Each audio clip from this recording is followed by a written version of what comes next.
Hello, welcome to the midweek Wednesday podcast. This is a shorter talk based on the general theme of staying healthy physically, mentally, and spiritually, particularly during this season that we're in.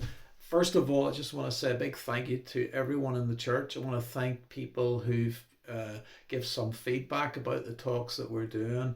I'm really grateful for the media team and just how they've really kept us online at this time. And we're looking forward to Sunday. We're going to have another children's talk. We're going to have some worship. We're going to have another message from Exodus, and really looking forward to that.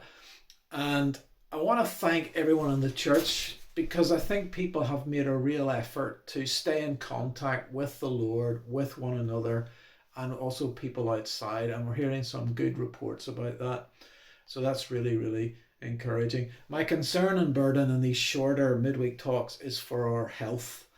And one of the things I've discovered in life, and you'll have heard me say this before, if we ask the wrong question, we will get a whole bunch of thoughts and answers. For example, if I was to say to any of us right now, what's really difficult about these days and weeks? What's really scary or what's really, really concerning? We could get into a whole bunch of thoughts and discussions, many of which would not be helpful. But I'm going to ask a good question and a different question. I think this is a healthy question, and it can help us approach these days and the next number of weeks in a positive, hopeful, optimistic, biblical way. And the question is this: what are you learning and observing during this time that you want to bring with you when things return to normal? What is it you're learning? What is God teaching us during this time? What are you observing that you want to bring with you into the next season of our lives? A better question still is bring the Lord right in and say, Lord, what are you teaching us and showing us as individuals and as a church that you want us to carry on into the next season when things return to some kind of normality? So I've asked myself that question, and I want to share 4 or 5 brief points of things I've observed or I'm learning at this time that I want to allow to keep me healthy now, but I also wanted to bring these things with me when things return to normal. The first one is this: I've observed we have come into an enforced time of rest and time to reflect. It's an enforced time to rest and to reflect.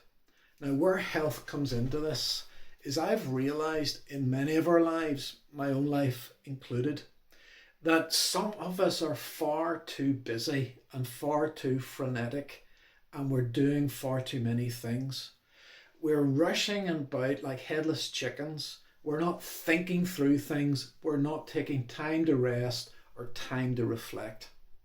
Even the way society is arranged normally, with so much traffic, so much noise, so many advertisements, it's just go, go, go, noise, noise, noise. And this is a time, yes, we would rather not be doing it, but it's a time of enforced rest, which many of us need. And with that, a time to think and to reflect on our lives. I think it was Robert said there was a survey done of 90-year-olds in the United States asking them, what would you do different if you could relive your life? And many of these 90-year-olds said this: we would reflect more. So I want to encourage us for a healthy mind and a healthy outlook that we can use this time to rest and to reflect.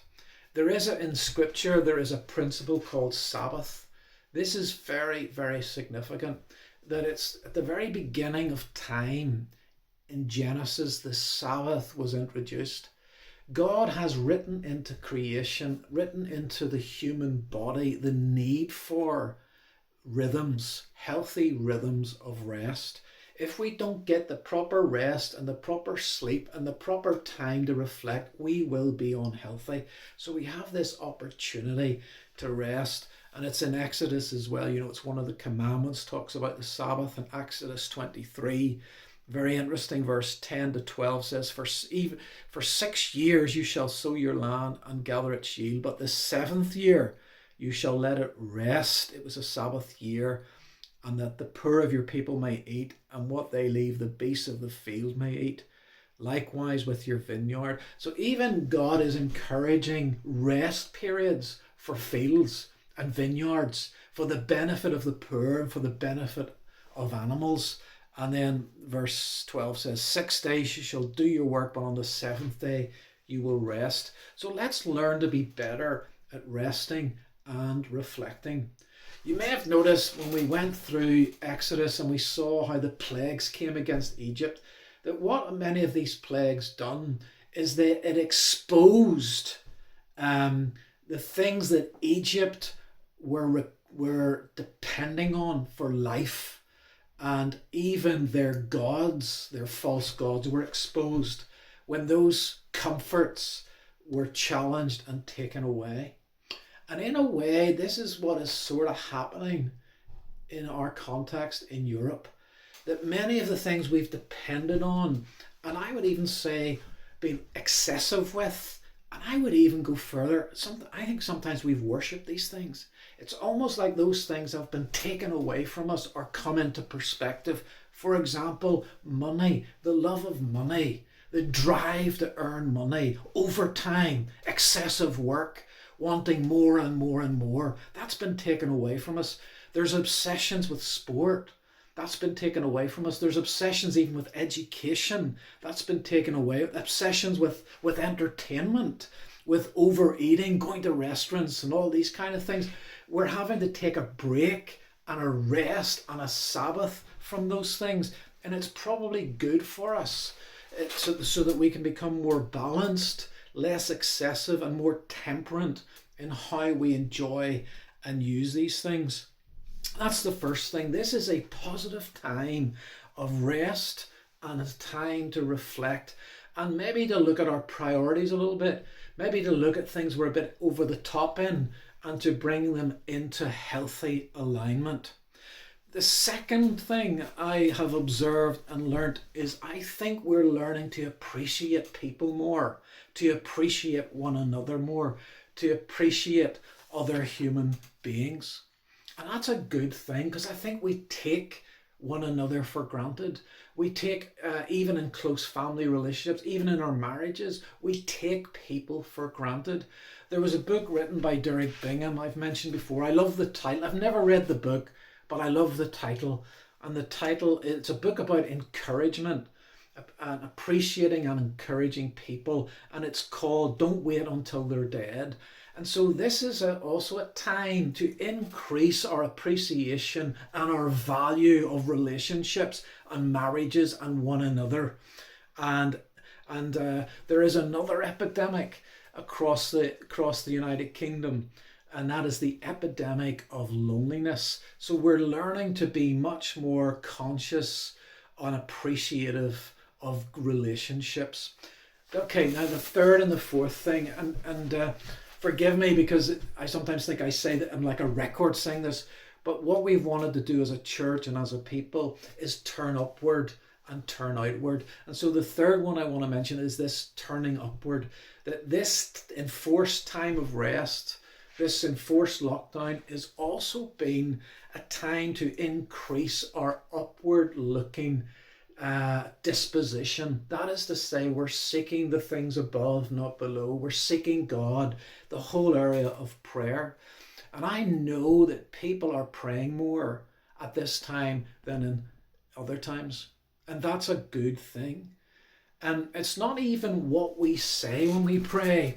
It's what God is doing in us through prayer. When I pray for other people, when I pray for the government, when I get an urgent call, someone is ill, and I pray for that situation, it's good that God may well answer that prayer or use that prayer. But what is even better is He does stuff in me because I'm turning my heart and my disposition to God. And I'm even encouraged. Our own prayer celebration has probably been even more well attended online through Zoom than in person. So there is a call to prayer, a turning to God, and it's happening all across the church, all across the globe, and that is a good thing, to turn upward. I think it was pretty good idea of the public health people and the politicians to say at 8 o'clock on a Thursday, let's applaud or clap for the National Health Service. That's probably a good thing. But I'll tell you an even better thing. I would far more rather our politician says, let's as a nation pray and seek God at 8:05 every Thursday night. Or as we stop to pray and pause to pray at 7 o'clock. There is something about turning to the Lord during these times. And someone said to me, somebody who prays for me faithfully from another church, and she said, listen, I love this. She said that God is not socially distancing from us. God wants to draw near to us during this time.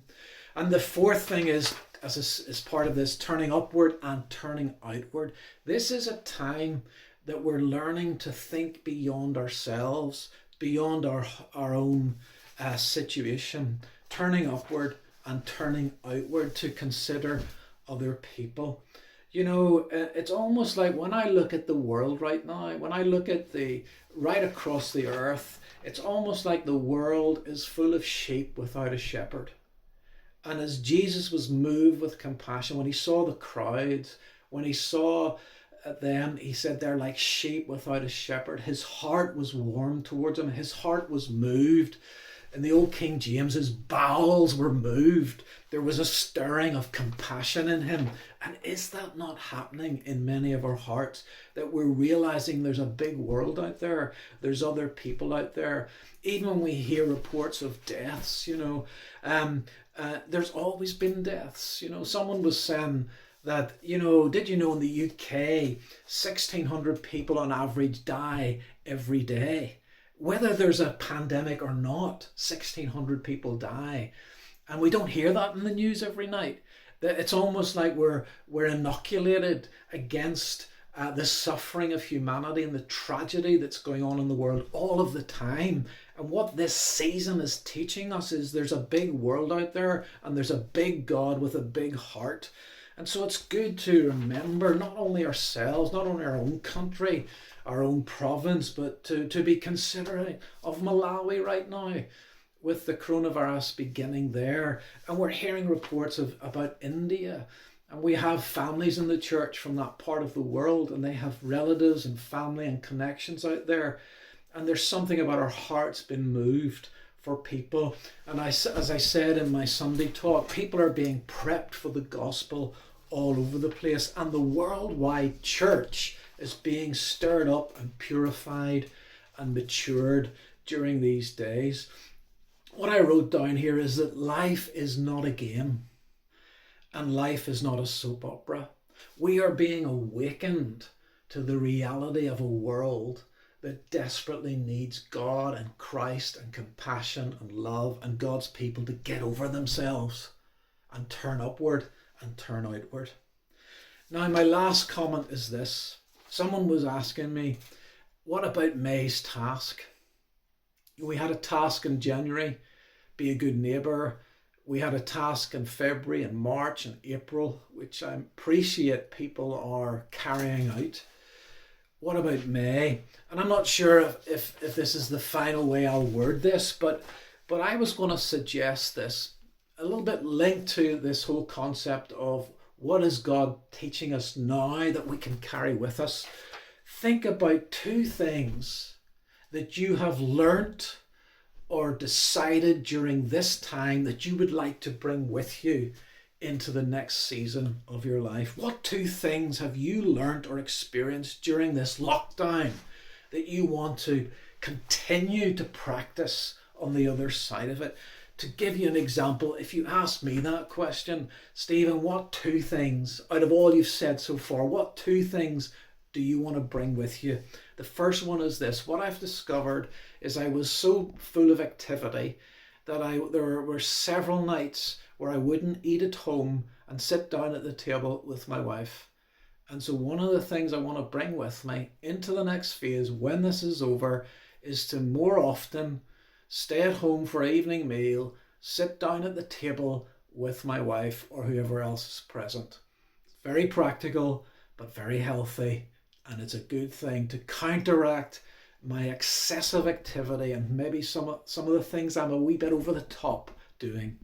And the second thing is this: I want to learn to be more bold in spiritual conversations about Christ and spiritual things with many more people, because many people are more spiritually alert and prepped for the gospel now because of what's happening. I want to be more bold in my conversations, more bold in my speaking. Those are the two things I've learned through reflection, through taking time to rest, through slowing down, trying to reevaluate my life. Those are two things I'd like to take with me in the next phase of my life. Maybe all of us could think about that and share it with one other person. Tell at least one other person what are the two things that are going to result in a permanent change. Thank you for listening. Over and out. See you all Sunday.